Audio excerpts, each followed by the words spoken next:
وهنائي القرآن حياتي. السلام علیکم. مجھے امید ہے کہ آپ سب خیر و عافیت سے ہوں گے. میں نے پلر آف اسلام کا سلسلہ شروع کیا تھا. ہم نے شہادہ کے بارے میں پڑھ لیا تھا. آج ہم نماز کے بارے میں بات کریں گے. شہادت کے بعد نماز کا مقام ہے. میں کچھ احادیث سناتی ہوں جن سے پتہ چلے گا کہ نماز کتنی امپورٹنٹ ہے.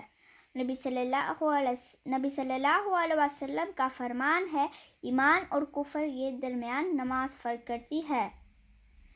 دوسری حدیث، نبی صلی اللہ علیہ وسلم سے کسی نے پوچھا کون سا عمل سب سے افضل ہے؟ نبی صلی اللہ علیہ وسلم نے فرمایا وقت پر نماز پڑھنا. اس حدیث سے پتہ چلتا ہے نماز وقت پر پڑھنی چاہیے. نبی صلی اللہ علیہ وسلم کا فرمان ہے نماز جنت کی کنجی ہے. کنجی کا معنی کی. تو اگر کسی ڈور کی ہو تو ڈور کھلے گا. آخری حدیث، نبی صلی اللہ علیہ وسلم کا فرمان ہے میری آنکھوں کی ٹھنڈک نماز میں ہے.